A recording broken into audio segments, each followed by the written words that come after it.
Towns and small cities in this country have always held a place in our history and collective memory of what it is to be an American.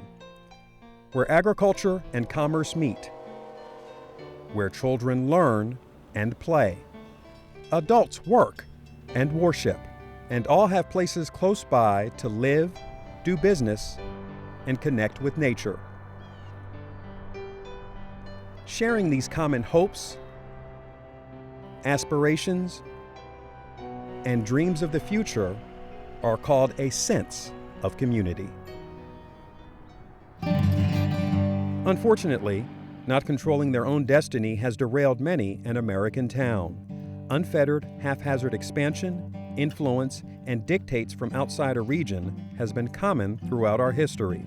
It has often led to change with unintended consequences, rolling over both the business and environmental landscape of a community, altering its character and sometimes making it a victim of the promised prosperity that undirected growth and unsuitable development can bring.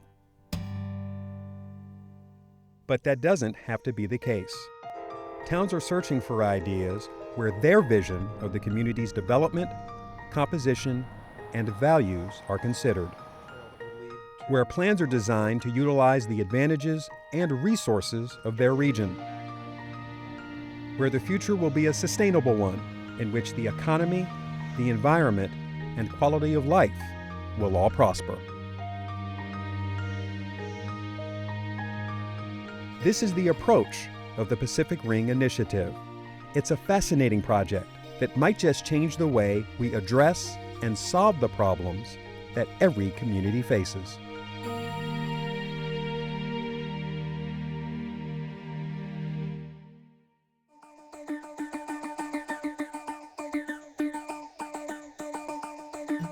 Despite the similarities in their names, don't confuse this project with the Pacific Ring of Fire, the volcanically active zone of plates that encompass the Pacific Ocean.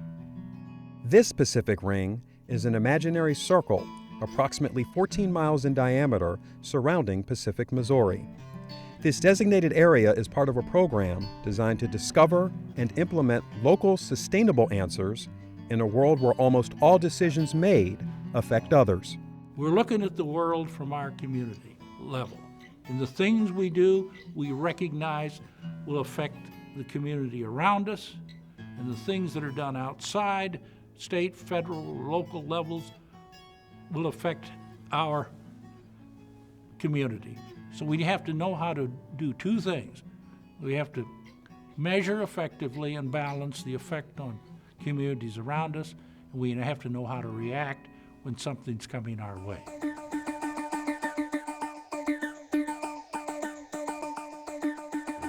The Community Sustainability Pyramid is a way to look at how to approach maintaining and planning to meet an area's needs. In the past, it has taken a policy-driven form that often doesn't take into consideration the strengths and advantages of a local area. We put programs that don't fit a local community and cause more mischief than they solve problems. So our suggestion was turn your pyramid upside down and start with your economic base. And the community needs on this pyramid have close-to-home solutions. What we propose is to address all of the issues of sustainability first at the local level. These are things that we can actually control. These are things that we have a direct voice in creating. But how does a local community go about finding reliable solutions?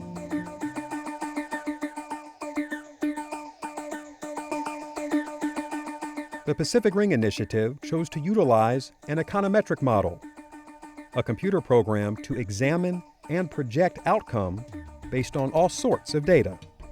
The computer sets the framework, and there are analytics and there are tools that we can use that helps us look at the future. There's an art and a science, as there always is. The science here is our understanding of economic processes and social processes and environmental processes. The art is in coming up with ways to use that science in a way that is both meaningful and useful for the community. You make this part of the community, you make it part of the people, you give them a decision-making tool that they can seize. So you can get about 70% of the world in a computer, the rest of it's the people around it, decision makers trying to use it. You want all that going on, it becomes a dynamic. It gives you ideas. You see things, it gives you ideas that put creative minds to work. Using the model's information as a tool, the community ultimately will be deciding the direction that feels right for them. We're taking those models and those programs that have been developed that for other applications, and we're bringing them in to apply to a local community, its economic welfare, its quality of life, and its future. Join us as we look at the first steps they are taking to explore their local solutions for the community needs we all share.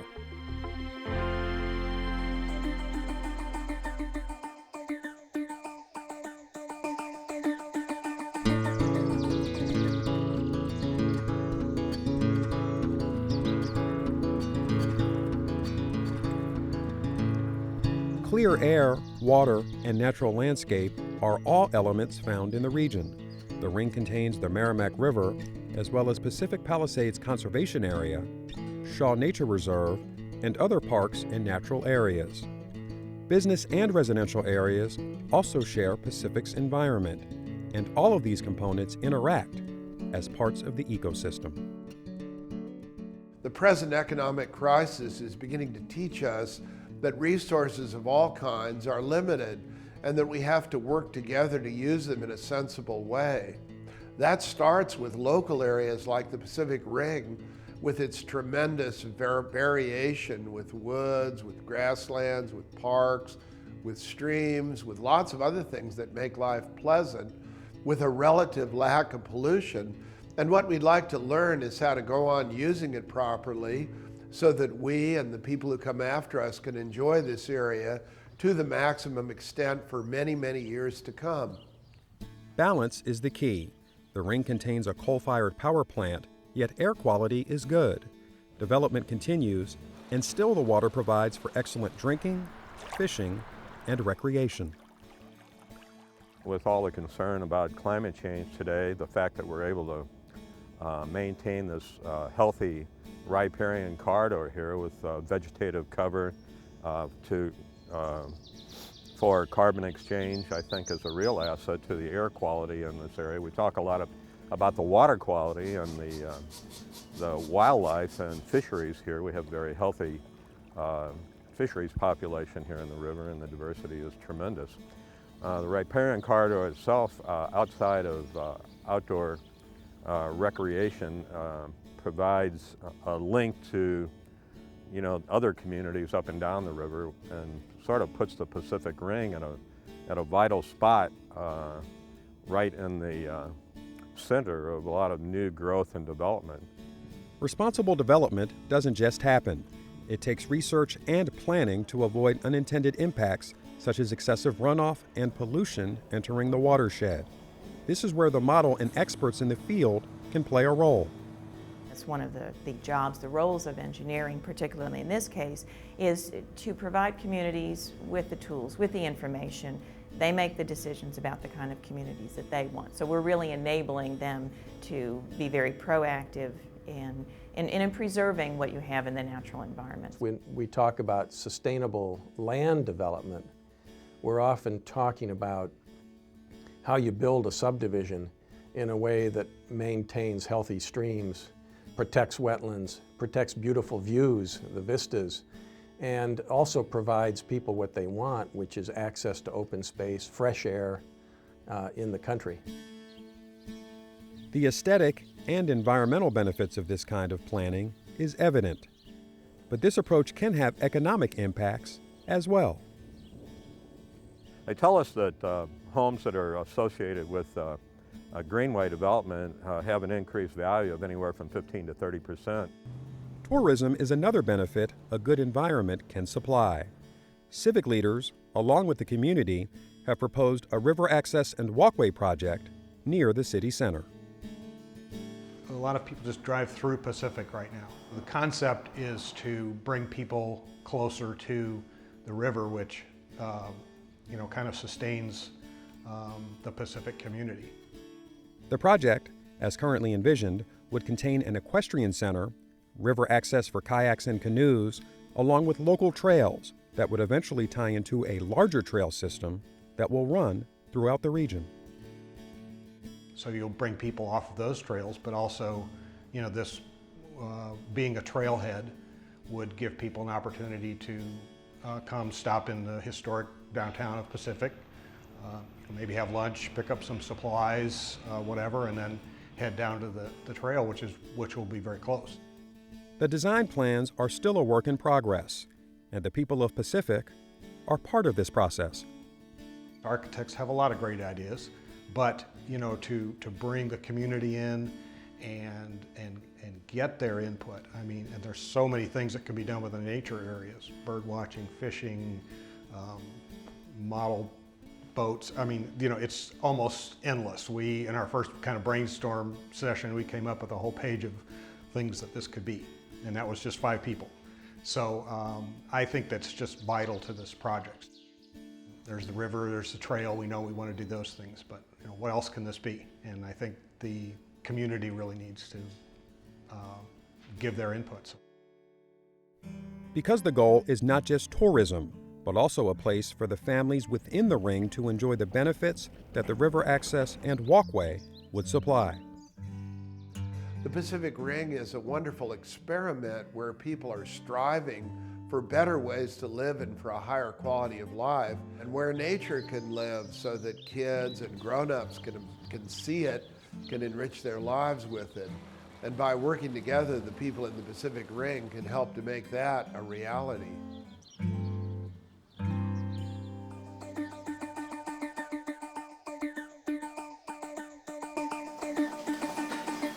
Finding meaning in today's economy can be difficult. What people within the Pacific Ring and all across America are looking for is secure jobs that will provide sufficiently for them and their families. The community's business makeup can determine the jobs that are available. With the Pacific Ring Initiative, the goal is to grow and develop business opportunities and foster a commitment where industry and the community support each other.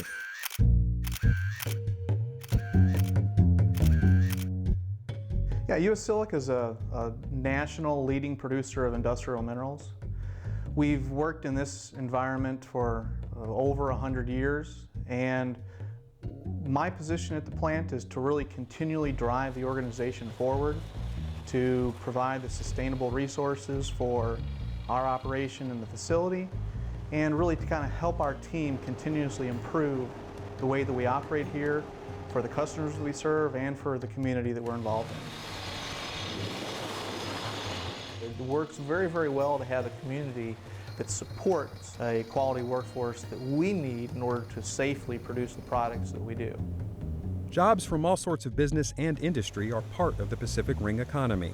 One category is a key engine here and nationwide to innovation and employment. The vast majority of the jobs, in excess of 70%, are generated in this country by small businesses. Overall, the driving force within the economic community are companies that employ 20 to 50 to 60 people, that are adding people as they grow. They're good jobs and they're local jobs, and they're jobs that are meaningful to the community and meaningful to the greater structure because of the taxes they provide and the income they provide for the family. New jobs are created by new ideas and from people that want to go into business, so it's just natural. People find an idea and want to go in business for themselves, and they inevitably start with 1 or 2 or 3 people. Small business and small industry is vital to the sustainability of a local community. When you take a look at the hierarchy of needs, if you will, on what drives sustainability within a community, you have such things in the hierarchy as economic policies, environmental issues, other social issues, etc. The base of that pyramid, though, really consists of jobs and employment. And so without jobs and employment, the rest of the factors that go into sustainability cannot be maintained. So the absolute driving force of the engine of sustainability is the availability of jobs and economic growth. For businesses to succeed, they need to be a good match for the community's resources. For them to prosper, they take these advantages and make the most of them. We manufacture electric infrared heater elements that are used in industrial ovens, bake ovens for curing or drying. We were in Fenton, Missouri since our inception, and in 2007 we moved to Pacific, and we're very happy with the move. We found this property at a good price. Land is a little less costly here than next to the city. We found the taxes were a little lower. The quality of the labor pool is good. We got a warm welcome when we showed up. When community, industry, and business all work as one, they can thrive together. We've really grown along with the community and continue to work to provide a lot of the jobs and resources that exist. A lot of the vendors that we use are located here in the Pacific area, and we really try to make that a local focus for the way that we operate. We're very much involved right now with continuing to be good stewards of the natural resources that we use. And the focus in U.S. Silica has really been able to be more directed towards our sustainable efforts in the communities that we serve, the jobs that we create, and the safe environment that we provide for our employees here in the Pacific area. And part of this company's sustainability pledge includes being good stewards of the environment where they work. This year, one of my goals is to plant 250 trees by the end of the year to replace the ones that we've taken out. We're going to bring the Boy Scouts in, let the Boy Scouts plant the trees, along with anybody else probably in the community that wants to. And good jobs and businesses can produce a quality of life that can benefit the community in many ways. Even if I didn't work here, I know that passing by it each day, I know that the company has been here a long time in the community. It is a very long-term employer of good paying jobs. The employees support the town. The grocery store, the fast food, the gas stations, you know, the restaurants, even the ones that live outside of the community, they support on a daily basis the businesses in town. The jobs that are here are good jobs. You know, I mean, it's a union environment that's around here. You got good benefits. You work all year long.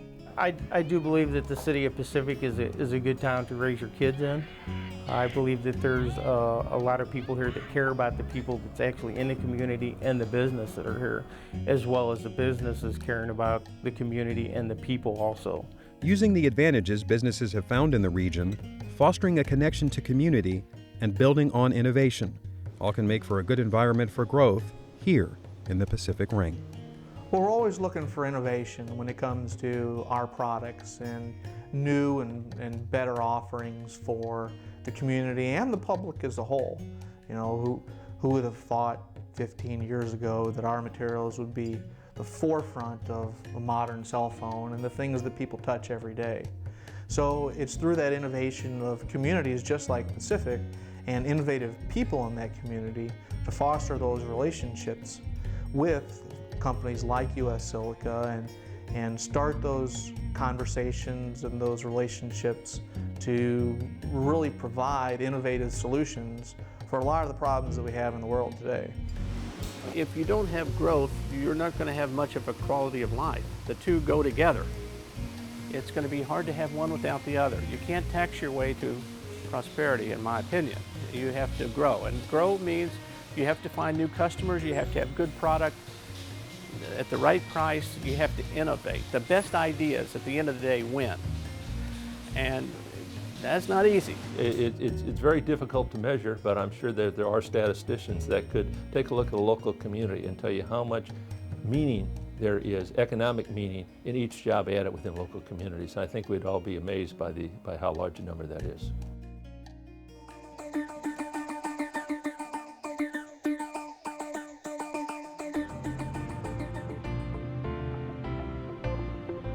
It's a fact that business, people, and communities all run on energy and transportation, and that looking forward, an affordable and sustainable supply is important to the Ring's economy and prosperity. One way to look toward Pacific's energy and transportation future is to look at its past.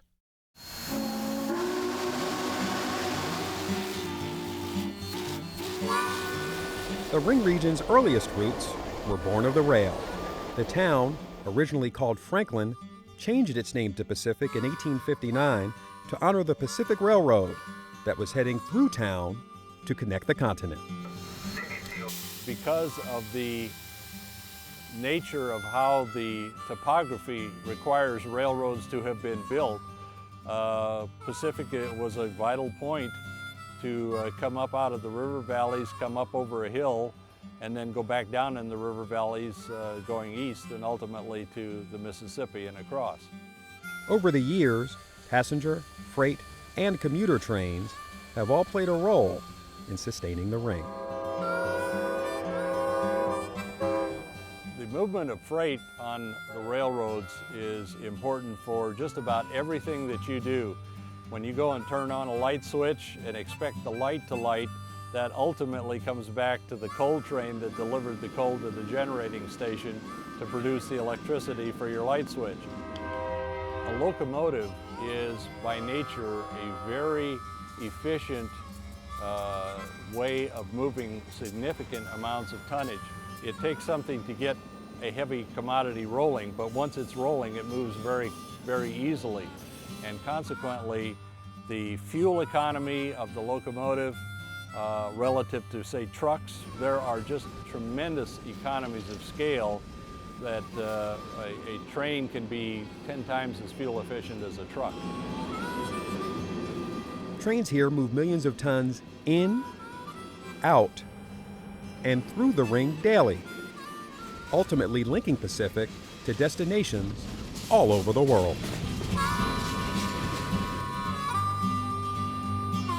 The commuter line from Pacific to St. Louis ended its run in the early 1960s, and while reviving it has been discussed, exploration of passenger service returning to downtown Pacific is a possibility that might be closer to the horizon. One of the first things that the Pacific Ring looked at was transportation. And what the Pacific Ring had envisioned is we have an Amtrak train that comes here through town several times a day. And why not have that train stop here? And if Amtrak would decide to expand to the southwest, Pacific could be the transfer point between the two lines, making it even more attractive for a station and development. The way that the railroads sit, the infrastructure that's already here with the parking lot and so forth, the idea that the trains could meet on good schedules here and tie in to the rest of the Amtrak and passenger traveling infrastructure, it's just a good location, kind of uniquely placed here by history that gives us that opportunity.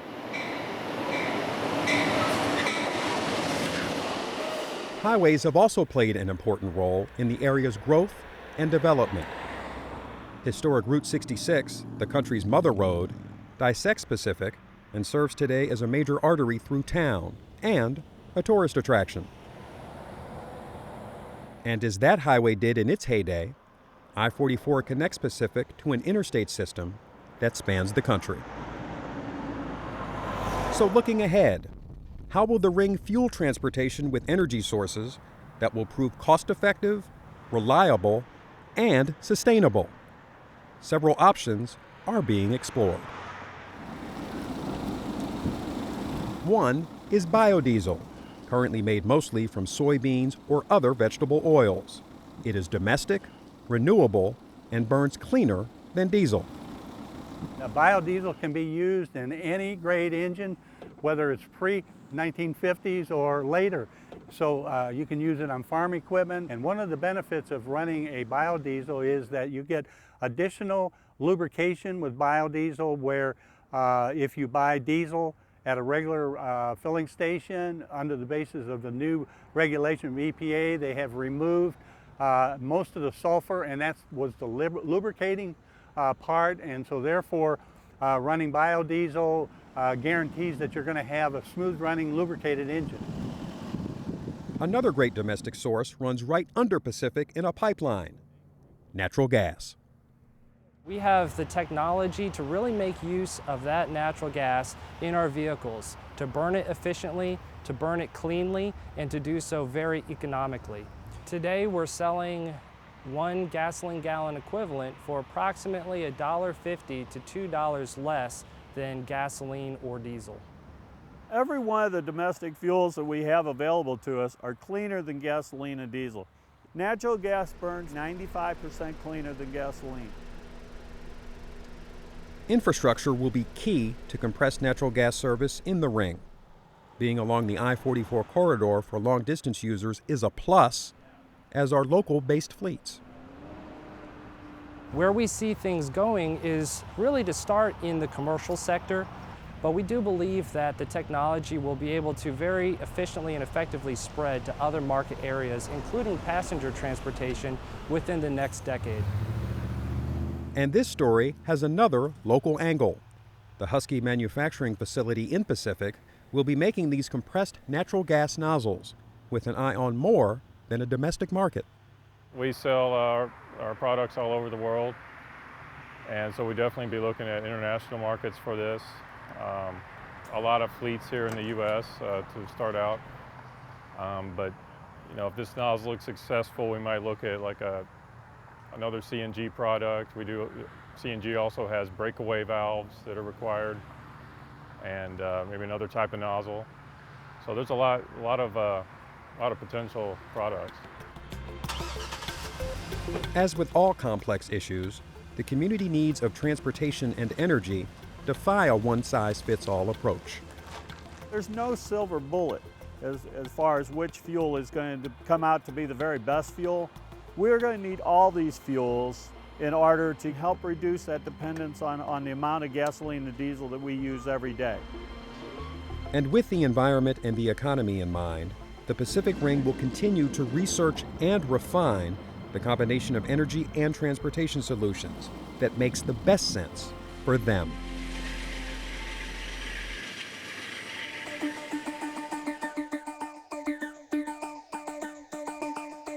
Healthcare determines quality of life directly as a service in terms of people's enjoyment of life, but it also is a basic part of their economy, and good health care leads to good jobs, good workers, and quality of life.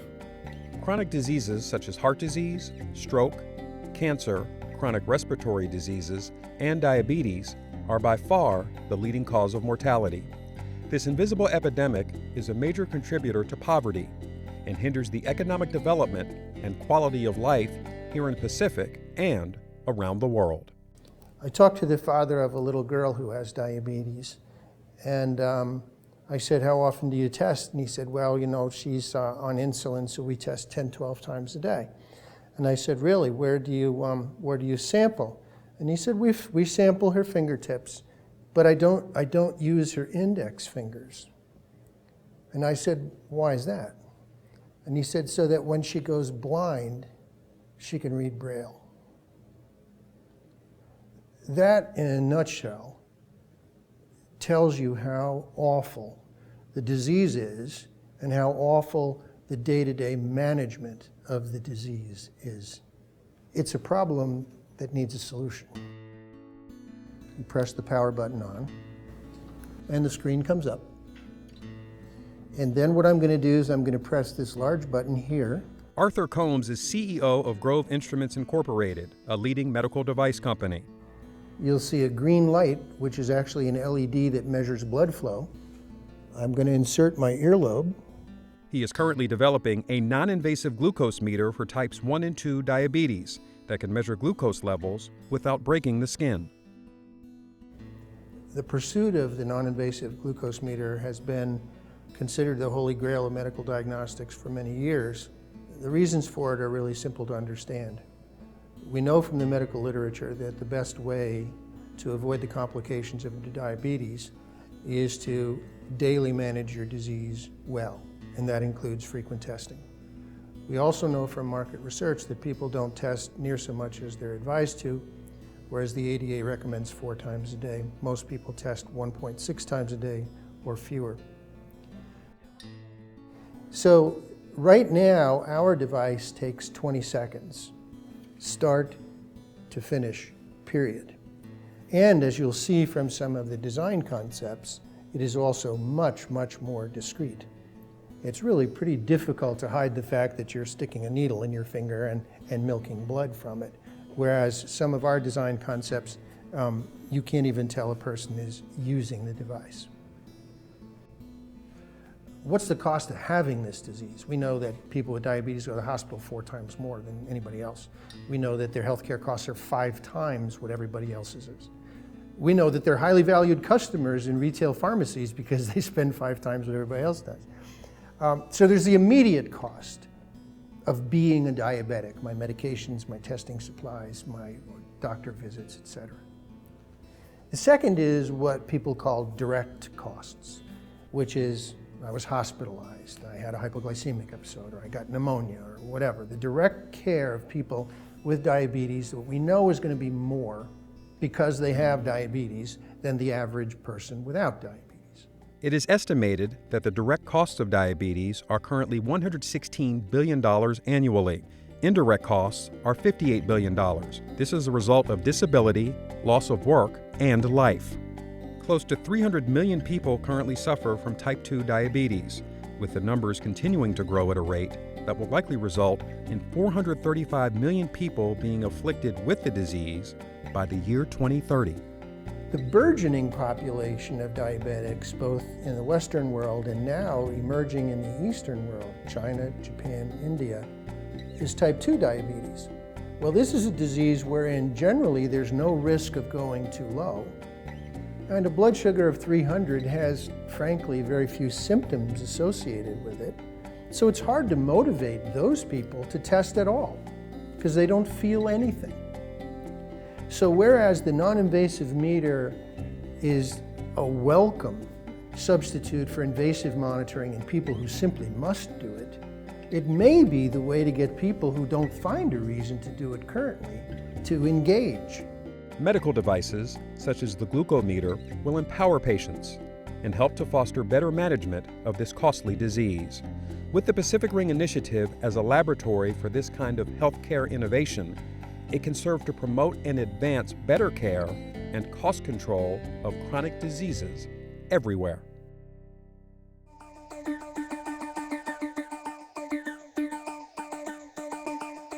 The land that encompasses the Pacific Ring serves many purposes. Business and industry that support the community with jobs, taxes, and services. Residential areas, old and new, offer advantages of both city and rural living. Undeveloped natural areas for clean air, water, and recreation. And dozens of family farms that produce food locally. Land is a finite source. Development of the St. Louis region is expanding toward the ring. Pacific and the surrounding area are looking for ways to foster balanced development and growth that they can control and direct. When community leaders looked at residential planning, a variety of housing options were considered, with factors including price and proximity to work. Very easy in this area to have homes that are $400,000 and $500,000 homes. Well, what do we do with the people who don't want a $400,000 or $500,000 home? So again, working with the Pacific Ring, we're trying to make this a community where all income levels are available to live and to live together in the same area. Because again, that is part of sustainability. Those lower income people provide jobs here in the community. I mean, one very definite principle that's emerging is that if people can travel a shorter distance to work, it's probably better. You expend less energy, it's less expensive, it's more efficient, you have more time for your kids and for leisure time and for other important things which you lose if you travel great distances to work. And what that would suggest is just common sense, and that is that the Pacific Ring would be a mixture of different kinds of developments, some creating jobs, some being residential in efficient ways. I think more clustering of housing and things than we've thought of in the past is probably going to be the sign for the future. In a conservation design, Houses may be clustered in a smaller area. And if it's done right, virtually every house should have a great view of an open space. The subdivision next to us, I keep on telling them we're part of their marketing plan. To be able to have, a farm next to them that's not in the foreseeable future is going to be developed as a plus. And there's an awful lot of that kind of area around here. We're going to see development of a suburban community. We're going to see more residents, more houses, but they want to be here because of the quality of life. It's just beautiful, and people for decades have been coming to this area. The Merrimack River has drawn people to this community and the communities east and west of us for 100 years, and it's continuing to draw people to this area. When we looked at the Pacific Ring, we were rather surprised we saw all the urban areas that were involved, but we were surprised at the amount of agricultural activity that took place within our imaginary circle. And we found that beef production was a considerable factor. Not only was it a considerable factor in the ring, but the state of Missouri is one of the top producers of beef in the country.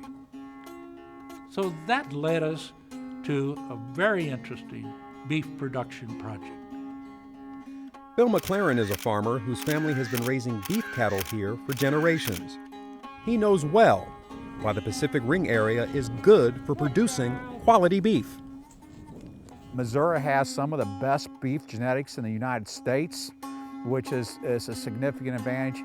And locally, we have feedstuffs available here that are potentially more readily available with less transportation cost than anywhere else in the central United States area. Sustainability is key for the continued survival of many family farms. And that can start with thinking local. People want to know who raises their food and how they raise their food. And we want to allow people the ability to see how their animals are raised, to see how they're cared for, to almost be a partner with us. In the incubator of the Ring, an idea emerged that, through cooperation, would save small beef producers transportation costs and create a truly local product. We would partner with 50 different producers that all raise about 30 cows a year, what's average, and look at those people, instead of selling their calves at 50 pounds, retaining them, keeping them on their own farm, feeding them with some supplemental high quality roughages, and get them up to about 1,000 pounds, then bring them to a feedlot where we would finish them for the last 2 months of their life. And the feedlot would be a whole different than most people's idea of feedlot.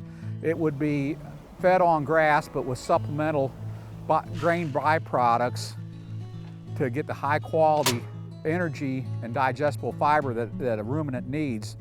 But they'd be fed out on grass, so we would be able to sustain the environment around them without having the problems of the dust and the mud and all the things that's negatively associated with a feedlot.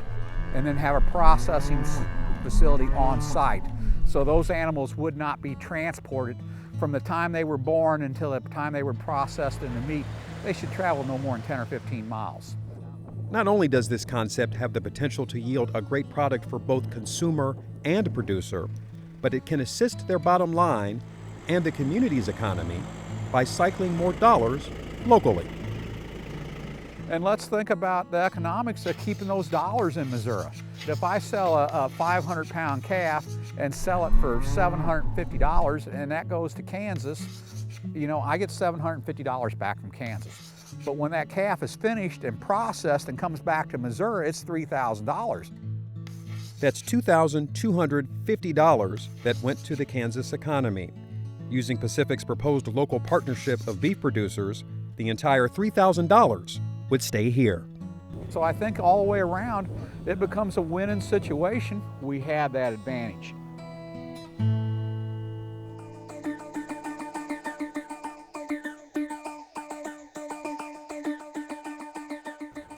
Education is crucial to the sustainability and prosperity of a community.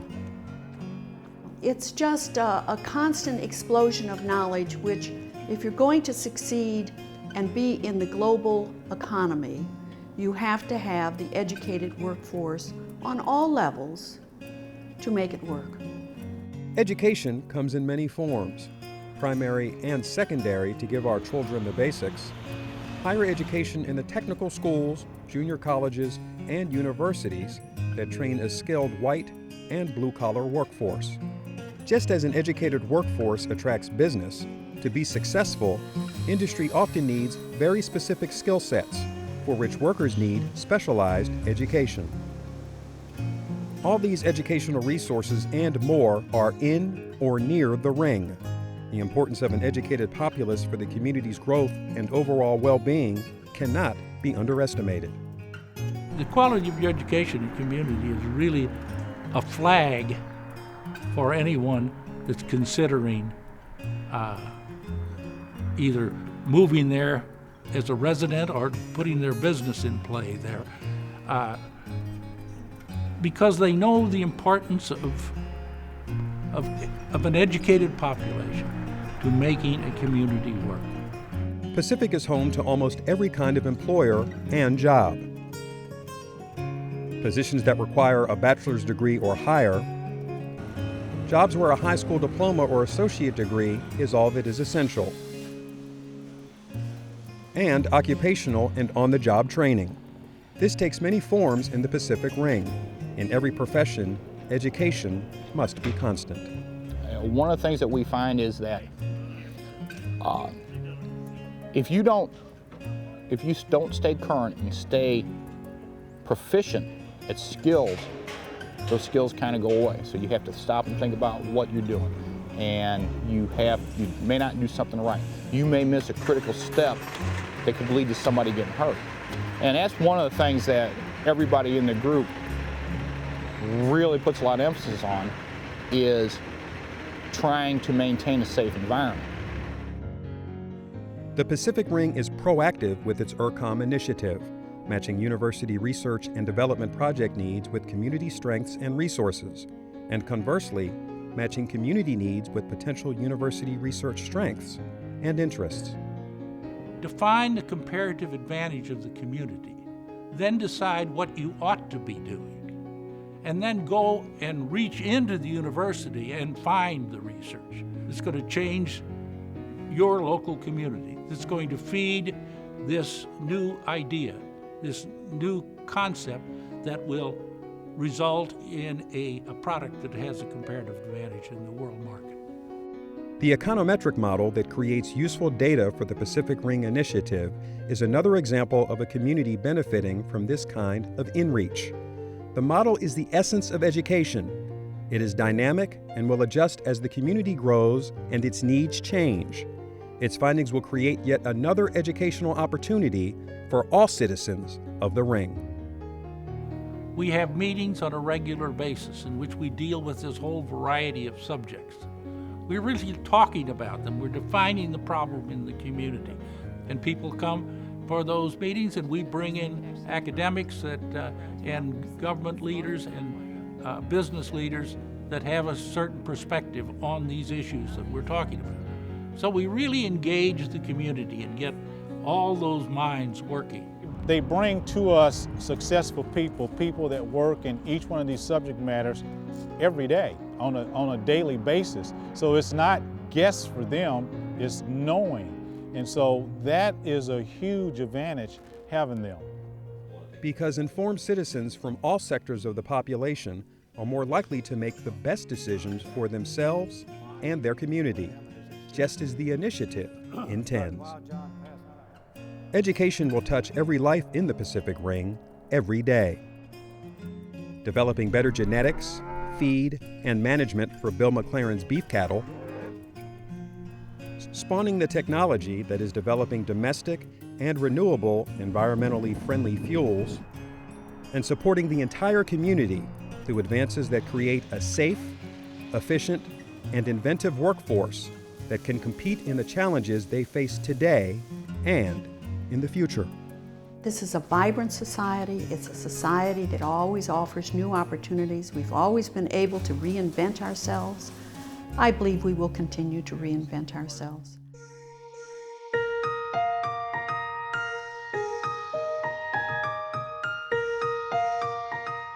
The future of the Pacific Ring is rooted in the present. With the econometric model as a tool, this community now has a reliable method to project beyond the here and now, to focus on their advantages, make better choices, and prevent unintended consequences. You know, what we're learning here is what is right. You know, you can look at a lot of communities, and you ask the question sometimes, well, why is this, or why is that, or why was that allowed? Or why is this built there, or this should not be there? Somebody thought that it should, somebody thought it was right, but afterwards you can look and see that it wasn't right. So what is right? So this is where they come in. They can teach us on a different level, on a higher level, on what right is, what is right for a community. Of course, whatever the model might indicate, it is still up to the local community and leaders to choose, discard, or adapt the many options that the model provides, based on what they know about the ring. The econometric model benefits as well. With the Pacific Ring Initiative as a lab to improve and adapt the way it works, it will pave the way for future use here and elsewhere. What we learn by working with the people in the Pacific Ring helps us be more efficient, more effective, hit the ground running faster, not only in the state of Missouri, but all over. They can change the environment in which they live. And they can do it very positively, and they can do it in a way that they become a model for the rest of the country. The Pacific Ring Initiative is a work in progress. The model will continue to be modified with the latest data, and the community will continue to address the needs of the ring and its economic and environmental sustainability. And the solutions that they consider and implement will have the added advantage of being crafted to meet the strengths and special wants and needs of their locality, designed just for them and created to succeed. It is really an exciting thing to be involved in because you build the models and you build them knowing very well that they're designed to help people make better decisions. They play a very important role in our success here in Pacific. Wouldn't it be marvelous if we had every community in the United States doing what it does best? People taking a hold of those kinds of things that determine their quality of life in the future and make a difference together. We're in a community and we should make the community just as good as it can possibly be. It's a very democratic ideal, it's a very American thing, and it's a development in which we all can find great pleasure. I think that what's so interesting about the Pacific Ring is things that we haven't even discussed yet. Things that are out there that I know we're going to bring up and implement, and what we want to do is be able to show the rest of the country there's ways of solving problems a different way. And that is what is being explored here. Through the Pacific Ring Initiative, we can find and address business and community needs locally with informed, sustainable solutions that address the issues we globally share. The econometric model being developed in the Pacific Ring holds the promise of preserving our quality of life while ensuring a prosperous future. It is a complex, challenging undertaking which just might change our world.